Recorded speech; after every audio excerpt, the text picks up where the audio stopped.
अथ श्री गणपति मंगल मालिका स्तोत्रम्। श्री गणेशाय नमः। श्रीकंठ प्रेम पुत्राय गौरी वामांगवासिने द्वात्रिंशद्रूपयुक्ताय श्री गणेशाय मंगलम्। आदिपूज्याय देवाय दन्तमोदकधारिणे वल्लभाप्राणकान्ताय श्रीगणेशाय मङ्गलम्। लम्बोदराय शान्ताय चन्द्रगर्वापहारिणे गजाननाय प्रभवे श्रीगणेशाय मङ्गलम्।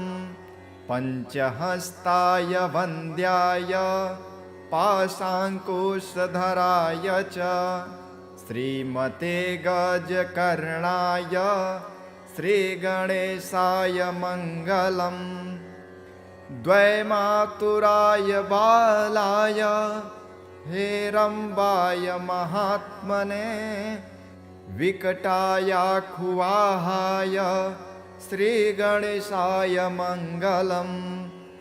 कृष्णशृङ्गाय जिताय क्षिप्राभीष्टार्थदायिने सिद्धिबुद्धिप्रमोदाय श्रीगणेशाय मङ्गलम्।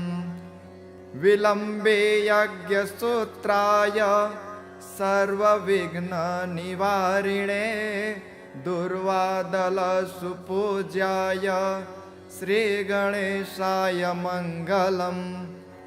महाकायाय भीमाय महासेनाग्रजन्मने त्रिपुरारिवरोधात्रे श्रीगणेशाय मङ्गलम्। सिन्दूररम्यवर्णाय नागबद्धोदराय च आमोदाय प्रमोदाय श्रीगणेशाय मङ्गलम्। विघ्नकर्त्रे दुर्मुखाय विघ्नहर्त्रे शिवात्मने सुमुखाय एकदन्ताय श्रीगणेशाय मङ्गलम्। समस्तगणनाथाय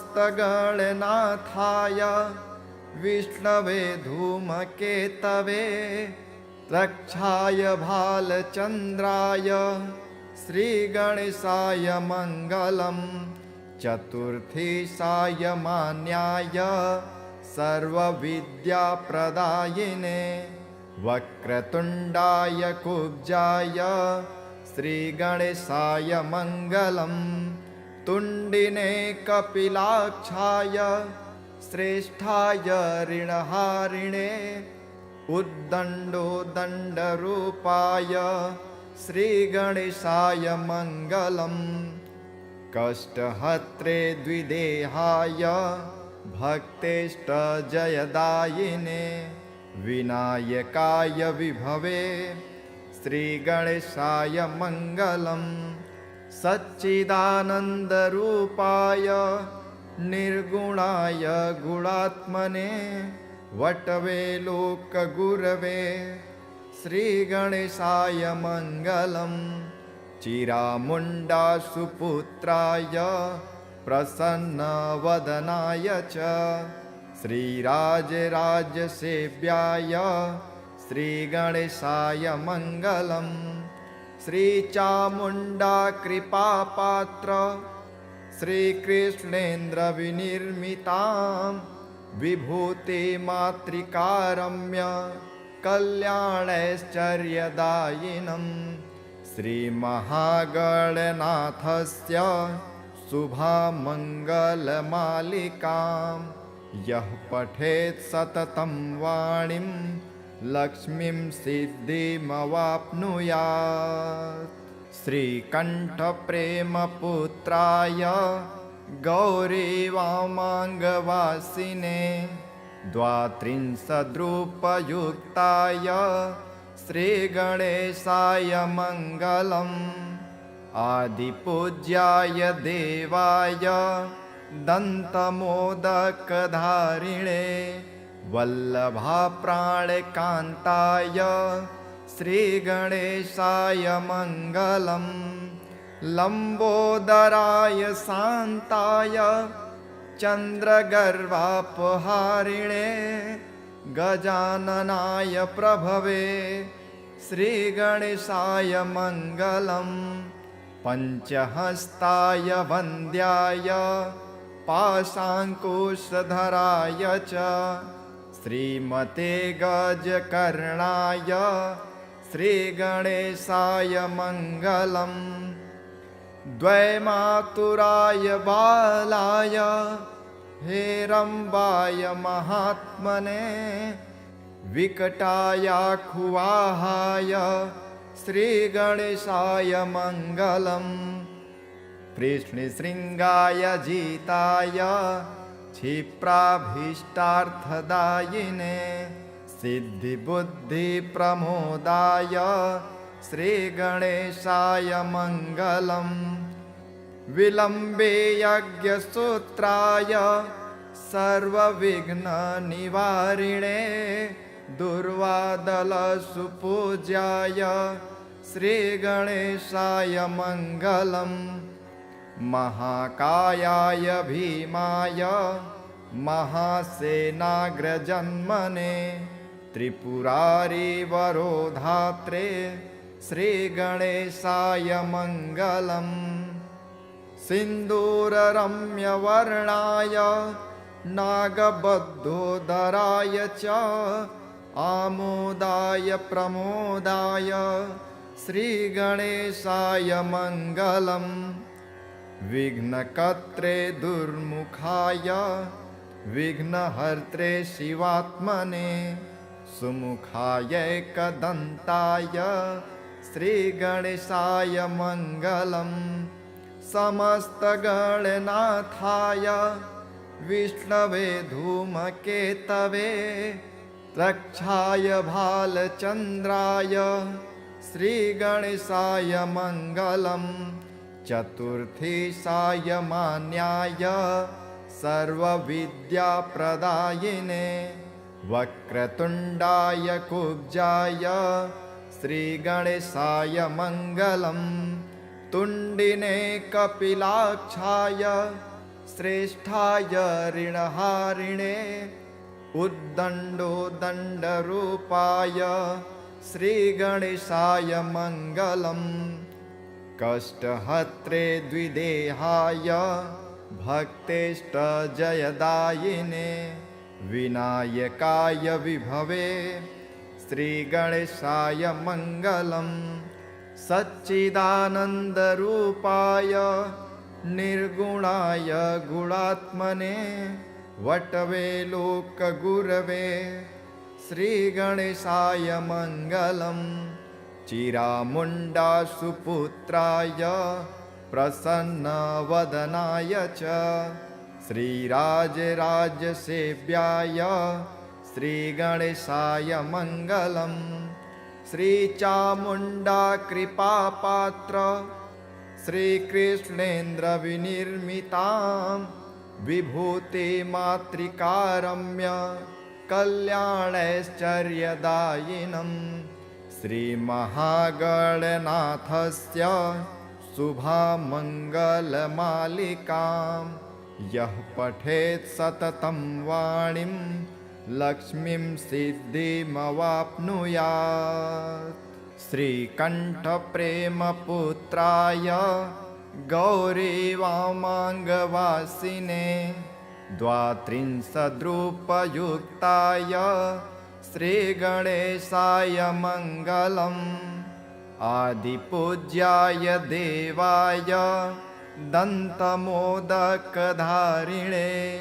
वल्लभाप्राणकान्ताय श्रीगणेशाय मङ्गलम् लम्बोदराय शान्ताय चन्द्रगर्वापहारिणे गजाननाय प्रभवे श्रीगणेशाय मङ्गलम् पञ्चहस्ताय वन्द्याय पाशाङ्कुशधराय च श्रीमते गजकर्णाय श्रीगणेशाय मङ्गलम् द्वैमातुराय बालाय हेरम्बाय महात्मने विकटायाखुवाहाय श्रीगणेशाय मङ्गलम् कृष्णशृङ्गाय जिताय क्षिप्राभीष्टार्थदायिने सिद्धिबुद्धिप्रमोदाय श्रीगणेशाय मङ्गलम् विलम्बे यज्ञसूत्राय सर्वविघ्ननिवारिणे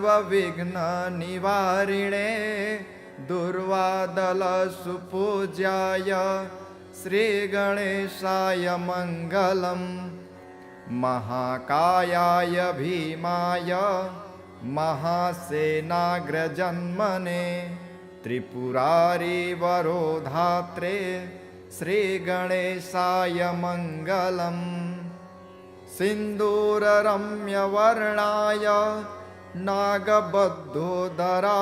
च आमोदाय प्रमोदाय श्रीगणेशाय मङ्गलम् विघ्नकर्त्रे दुर्मुखाय विघ्नहर्त्रे शिवात्मने सुमुखाय एकदन्ताय श्रीगणेशाय मङ्गलम् समस्तगणनाथाय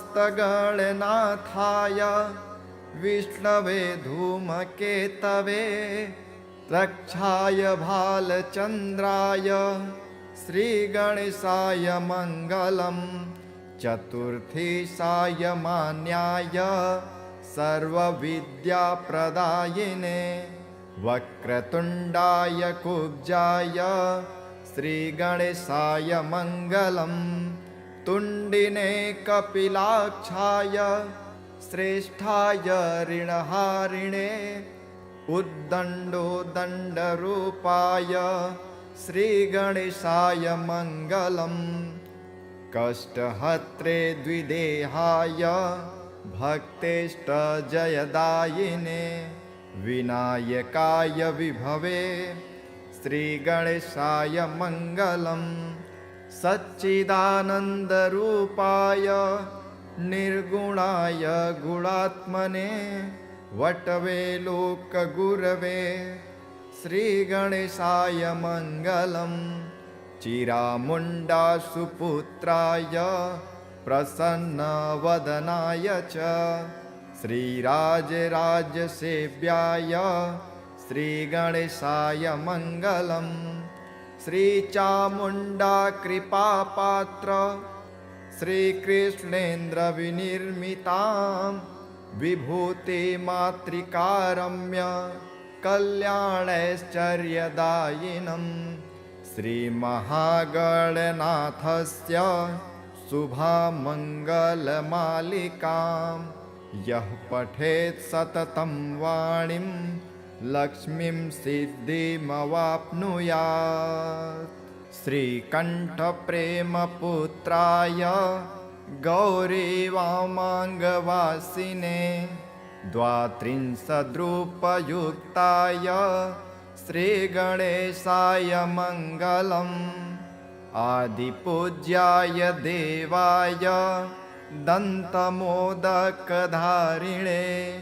वल्लभाप्राणकान्ताय श्रीगणेशाय मङ्गलम् लम्बोदराय शान्ताय चन्द्रगर्वापहारिणे गजाननाय प्रभवे श्रीगणेशाय मङ्गलम् पञ्चहस्ताय वन्द्याय पाशाङ्कुशधराय च श्रीमते गजकर्णाय श्रीगणेशाय मङ्गलम् द्वैमातुराय बालाय हेरम्बाय महात्मने विकटायाखुवाहाय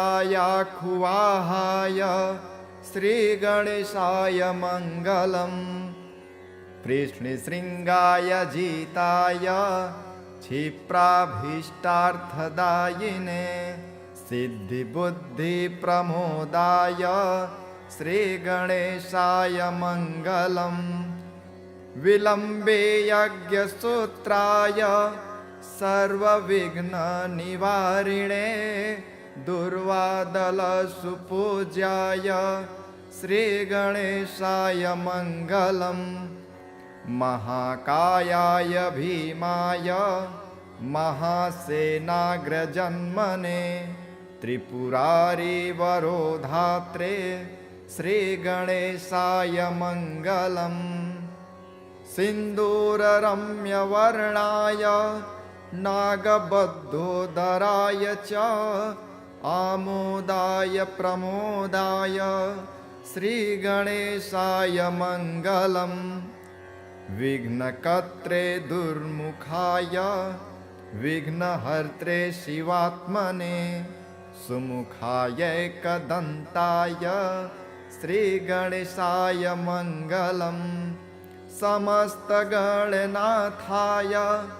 विष्णवे धूमकेतवे रक्षाय भालचन्द्राय श्रीगणेशाय मङ्गलम् चतुर्थी सायमान्याय सर्वविद्याप्रदायिने वक्रतुण्डाय कुब्जाय श्रीगणेशाय मङ्गलम् तुण्डिने कपिलाक्षाय श्रेष्ठाय ऋणहारिणे उद्दण्डोदण्डरूपाय श्रीगणेशाय मङ्गलम् कष्टहत्रे द्विदेहाय भक्तेष्टजयदायिने विनायकाय विभवे श्रीगणेशाय मङ्गलम् सच्चिदानन्दरूपाय निर्गुणाय गुणात्मने वटवे लोकगुरवे श्रीगणेशाय मङ्गलम् चिरामुण्डासुपुत्राय प्रसन्नवदनाय च श्रीराजराजसेव्याय श्रीगणेशाय मङ्गलम् श्रीचामुण्डा कृपापात्र श्रीकृष्णेन्द्रविनिर्मितां विभूतिमातृकारम्य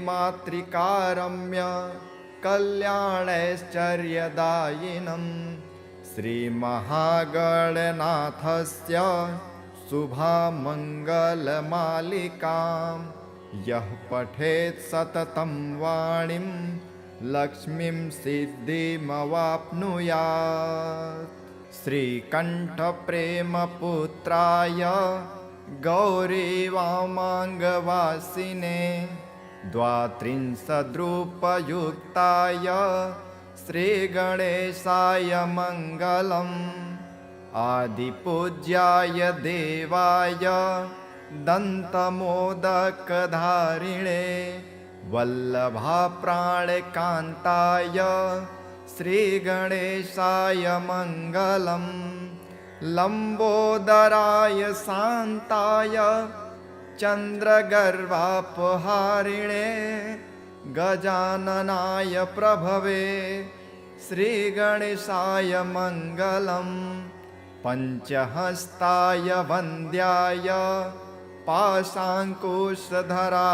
च श्रीमते गजकर्णाय श्रीगणेशाय मङ्गलम् द्वैमातुराय बालाय हेरम्बाय महात्मने विकटायाखुवाहाय श्रीगणेशाय मङ्गलम् कृष्णशृङ्गाय जिताय क्षिप्राभीष्टार्थदायिने सिद्धिबुद्धिप्रमोदाय श्रीगणेशाय मङ्गलम् विलम्बे यज्ञसूत्राय सर्वविघ्ननिवारिणे दुर्वादलसुपूज्याय श्रीगणेशाय मङ्गलम् महाकायाय भीमाय महासेनाग्रजन्मने त्रिपुरारी वरोधात्रे श्रीगणेशाय मङ्गलम् सिन्दूररम्यवर्णाय नागबद्धोदराय च आमोदाय प्रमोदाय श्रीगणेशाय मङ्गलम् विघ्नकर्त्रे दुर्मुखाय विघ्नहर्त्रे शिवात्मने सुमुखाय एकदन्ताय श्रीगणेशाय मङ्गलम् समस्तगणनाथाय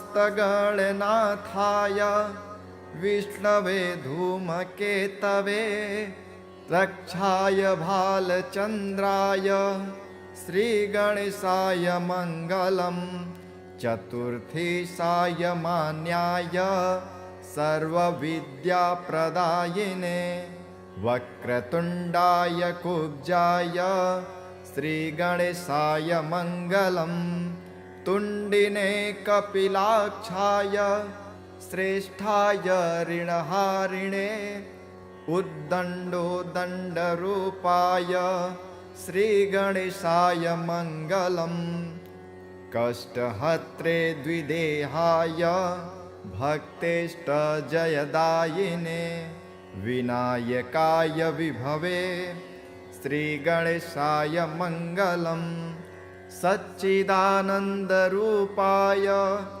निर्गुणाय गुणात्मने वटवे लोकगुरवे श्रीगणेशाय मङ्गलम् चिरामुण्डा सुपुत्राय प्रसन्नवदनाय च श्रीराजराजसेव्याय श्रीगणेशाय मङ्गलम् श्रीचामुण्डा कृपापात्र श्रीकृष्णेन्द्रविनिर्मितां विभूतिमातृकारम्य कल्याणैश्चर्यदायिनं श्रीमहागणनाथस्य शुभामङ्गलमालिकां यः पठेत् सततं वाणीं लक्ष्मीं सिद्धिमवाप्नुयात् श्रीकण्ठप्रेमपुत्राय गौरीवामाङ्गवासिने द्वात्रिंशद्रूपयुक्ताय श्रीगणेशाय मङ्गलम् आदिपूज्याय देवाय दन्तमोदकधारिणे वल्लभाप्राणकान्ताय श्रीगणेशाय मङ्गलम् लम्बोदराय शान्ताय चन्द्रगर्वापहारिणे गजाननाय प्रभवे श्रीगणेशाय मङ्गलम् पञ्चहस्ताय वन्द्याय पाशाङ्कुशधराय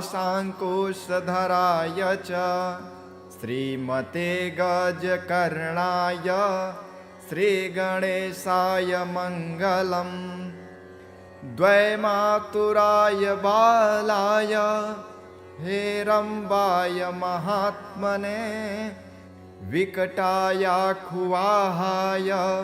श्रीगणेशाय मङ्गलम् कृष्णशृङ्गाय जिताय क्षिप्राभीष्टार्थदायिने सिद्धिबुद्धिप्रमोदाय श्रीगणेशाय मङ्गलम् विलम्बे यज्ञसूत्राय सर्वविघ्ननिवारिणे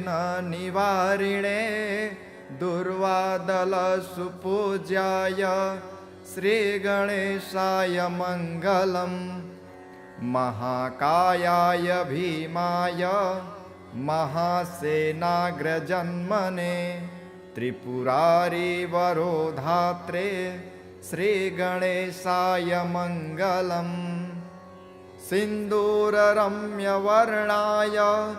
नागबद्धोदराय च आमोदाय प्रमोदाय श्रीगणेशाय मङ्गलम् विघ्नकर्त्रे दुर्मुखाय विघ्नहर्त्रे शिवात्मने सुमुखायैकदन्ताय श्रीगणेशाय मङ्गलम् समस्तगणनाथाय विष्णवे धूमकेतवे रक्षाय भालचन्द्राय श्रीगणेशाय मङ्गलम् चतुर्थी सायमान्याय सर्वविद्याप्रदायिने वक्रतुण्डाय कुब्जाय श्रीगणेशाय मङ्गलम् तुण्डिने कपिलाक्षाय श्रेष्ठाय ऋणहारिणे उद्दण्डोदण्डरूपाय श्रीगणेशाय मङ्गलम् कष्टहत्रे द्विदेहाय भक्तेष्टजयदायिने विनायकाय विभवे श्रीगणेशाय मङ्गलम् सच्चिदानन्दरूपाय निर्गुणाय गुणात्मने वटवे लोकगुरवे श्रीगणेशाय मङ्गलम् चिरामुण्डासुपुत्राय प्रसन्नवदनाय च श्रीराजराजसेव्याय श्रीगणेशाय मङ्गलम् श्रीचामुण्डा कृपापात्र श्रीकृष्णेन्द्रविनिर्मितां विभूतिमातृकारम्य कल्याणैश्चर्यदायिनं श्रीमहागणनाथस्य शुभामङ्गलमालिकां यः पठेत् सततं वाणीं लक्ष्मीं सिद्धिमवाप्नुयात् श्रीकण्ठप्रेमपुत्राय गौरीवामाङ्गवासिने द्वात्रिंशद्रूपयुक्ताय श्रीगणेशाय मङ्गलम् आदिपूज्याय देवाय दन्तमोदकधारिणे वल्लभाप्राणकान्ताय श्रीगणेशाय मङ्गलम् लम्बोदराय शान्ताय चन्द्रगर्वापहारिणे गजाननाय प्रभवे श्रीगणेशाय मङ्गलम् पञ्चहस्ताय वन्द्याय पाशाङ्कुशधराय च श्रीमते गजकर्णाय श्रीगणेशाय मङ्गलम् द्वैमातुराय बालाय हेरम्बाय महात्मने विकटायाखुवाहाय श्रीगणेशाय मङ्गलम् कृष्णशृङ्गाय जिताय क्षिप्राभीष्टार्थदायिने सिद्धिबुद्धिप्रमोदाय श्रीगणेशाय मङ्गलम् विलम्बे यज्ञसूत्राय सर्वविघ्ननिवारिणे दुर्वादलसुपूज्याय श्रीगणेशाय मङ्गलम् महाकायाय भीमाय महासेनाग्रजन्मने त्रिपुरारिवरोधात्रे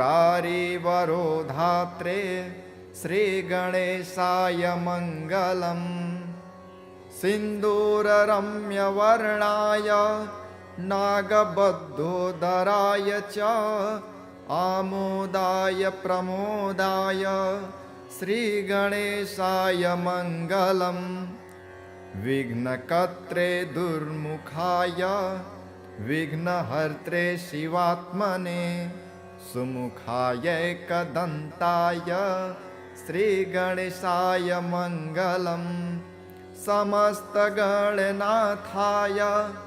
विष्णवे धूमकेतवे रक्षाय भालचन्द्राय श्रीगणेशाय मङ्गलम् चतुर्थी सायमान्याय सर्वविद्याप्रदायिने वक्रतुण्डाय कुब्जाय श्रीगणेशाय मङ्गलम् तुण्डिने कपिलाक्षाय श्रेष्ठाय ऋणहारिणे उद्दण्डोदण्डरूपाय श्रीगणेशाय मङ्गलम् कष्टहत्रे द्विदेहाय भक्तेष्टजयदायिने विनायकाय विभवे श्रीगणेशाय मङ्गलम् सच्चिदानन्दरूपाय निर्गुणाय गुणात्मने वटवे लोकगुरवे श्रीगणेशाय मङ्गलम् चिरामुण्डासुपुत्राय प्रसन्नवदनाय च श्रीराजराजसेव्याय श्रीगणेशाय मङ्गलम् श्रीचामुण्डा कृपापात्र श्रीकृष्णेन्द्रविनिर्मितां विभूतिमातृकारम्य कल्याणैश्चर्यदायिनं श्रीमहागणनाथस्य शुभामङ्गलमालिकां यः पठेत् सततं वाणीं लक्ष्मीं सिद्धिमवाप्नुयात् श्रीकण्ठप्रेमपुत्राय गौरीवामाङ्गवासिने द्वात्रिंशद्रूपयुक्ताय श्रीगणेशाय मङ्गलम् आदिपूज्याय देवाय दन्तमोदकधारिणे वल्लभाप्राणकान्ताय श्रीगणेशाय मङ्गलम् लम्बोदराय शान्ताय चन्द्रगर्वापहारिणे गजाननाय प्रभवे श्रीगणेशाय मङ्गलम् पञ्चहस्ताय वन्द्याय पाशाङ्कुशधराय च श्रीमते गजकर्णाय श्रीगणेशाय मङ्गलम् द्वैमातुराय बालाय हेरम्बाय महात्मने विकटायाखुवाहाय श्रीगणेशाय मङ्गलम् कृष्णशृङ्गाय जिताय क्षिप्राभीष्टार्थदायिने सिद्धिबुद्धिप्रमोदाय श्रीगणेशाय मङ्गलम् विलम्बे यज्ञसूत्राय सर्वविघ्ननिवारिणे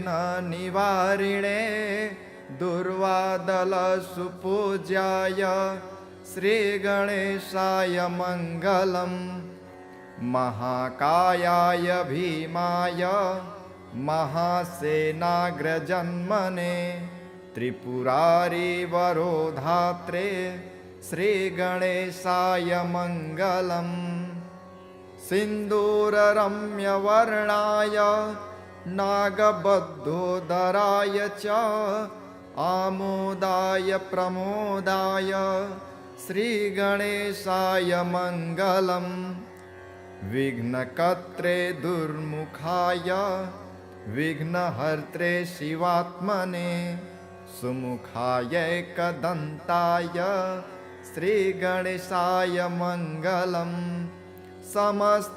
समस्तगणनाथाय विष्णवे धूमकेतवे रक्षाय भालचन्द्राय श्रीगणेशाय मङ्गलम् चतुर्थी सायमान्याय सर्वविद्याप्रदायिने वक्रतुण्डाय कुब्जाय श्रीगणेशाय मङ्गलम् तुण्डिने कपिलाक्षाय श्रेष्ठाय ऋणहारिणे उद्दण्डोदण्डरूपाय श्रीगणेशाय मङ्गलम् कष्टहत्रे द्विदेहाय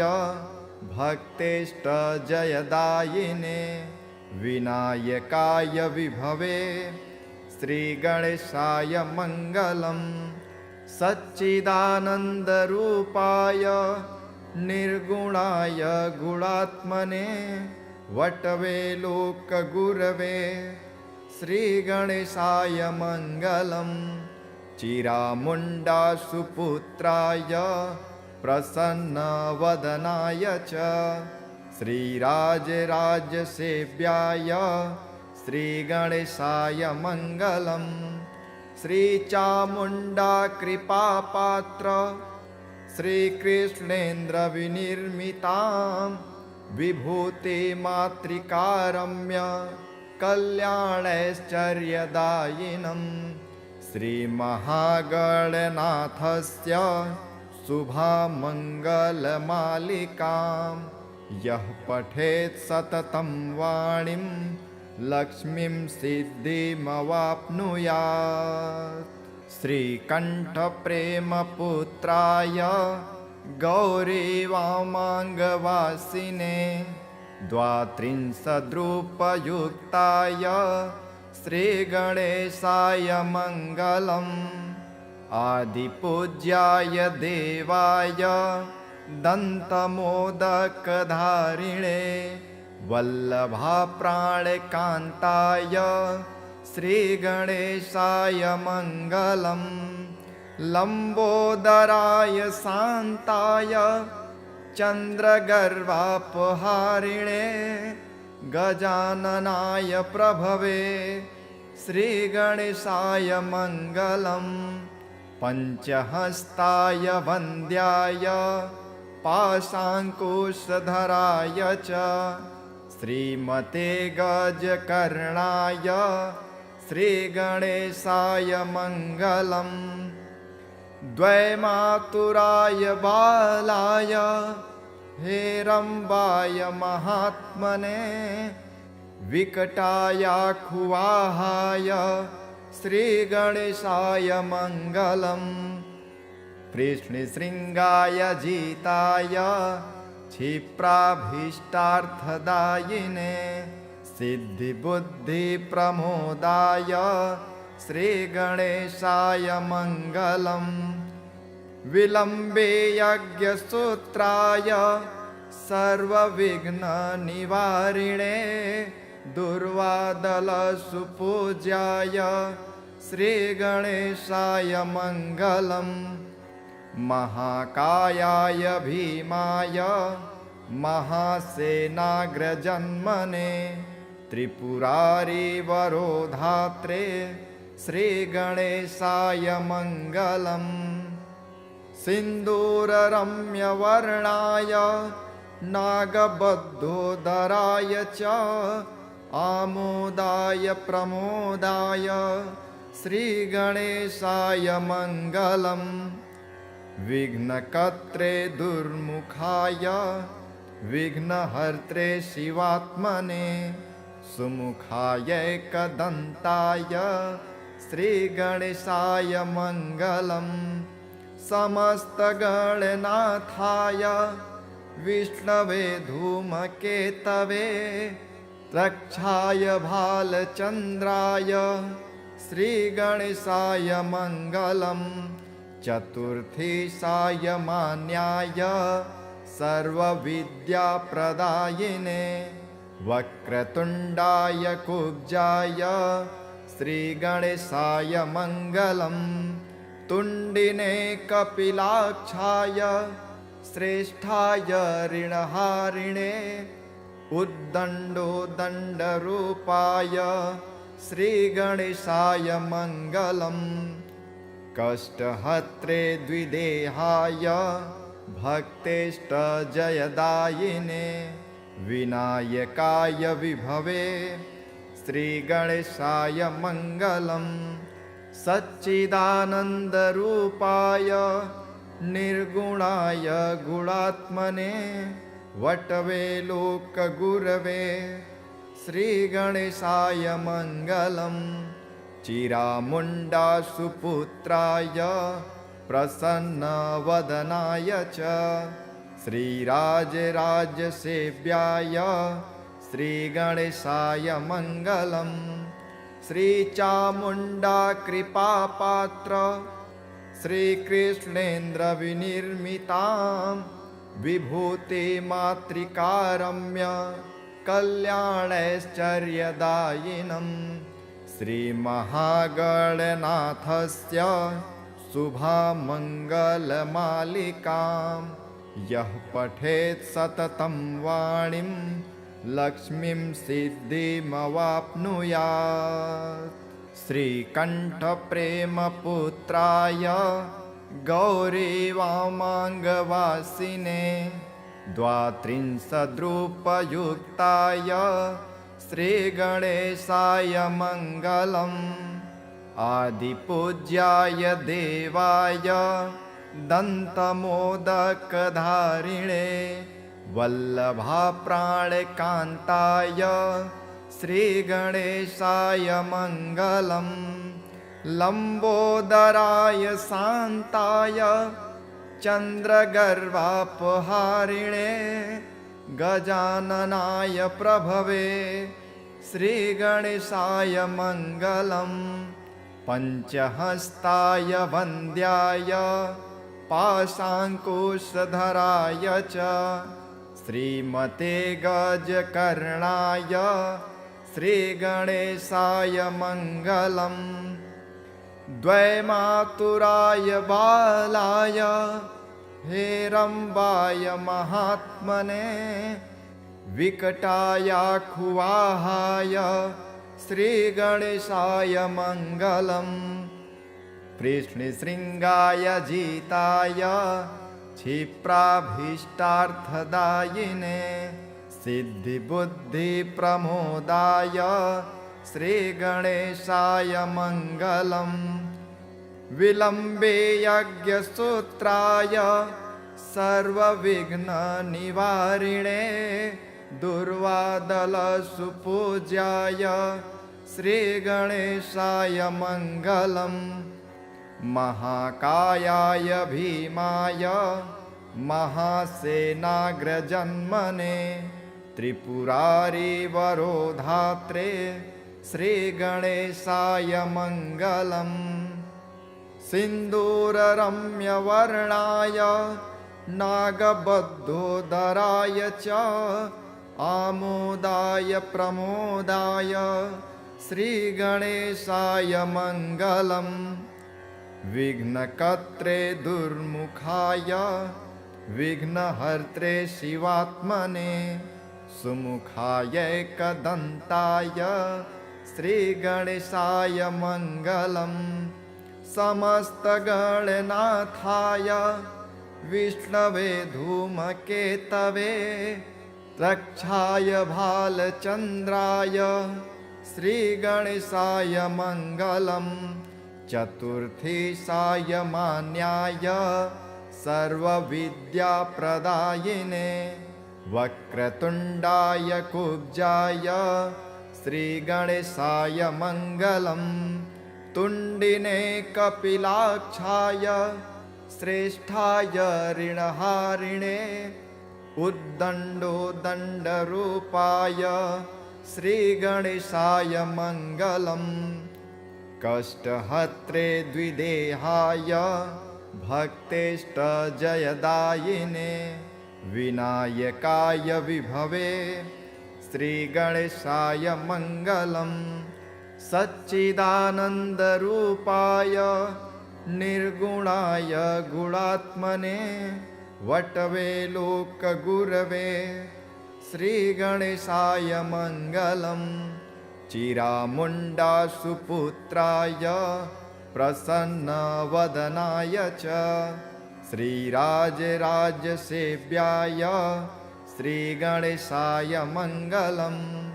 श्रीचामुण्डा कृपापात्र श्रीकृष्णेन्द्रविनिर्मितां विभूतिमातृकारम्य कल्याणैश्चर्यदायिनं श्रीमहागणनाथस्य शुभामङ्गलमालिकां यः पठेत् सततं वाणीं लक्ष्मीं सिद्धिमवाप्नुयात्। श्रीकण्ठप्रेमपुत्राय गौरीवामाङ्गवासिने 32 श्रीगणेशाय मङ्गलम् आदिपूज्याय देवाय दन्तमोदकधारिणे वल्लभाप्राणकान्ताय श्रीगणेशाय मङ्गलम् लम्बोदराय शान्ताय चन्द्रगर्वापहारिणे गजाननाय प्रभवे श्रीगणेशाय मङ्गलम् पञ्चहस्ताय वन्द्याय पाशाङ्कुशधराय च श्रीमते गजकर्णाय श्रीगणेशाय मङ्गलम् द्वैमातुराय बालाय हेरम्बाय महात्मने विकटायाखुवाहाय श्रीगणेशाय मङ्गलम् कृष्णशृङ्गाय जिताय क्षिप्राभीष्टार्थदायिने सिद्धिबुद्धिप्रमोदाय श्रीगणेशाय मङ्गलम् विलम्बे यज्ञसूत्राय सर्वविघ्ननिवारिणे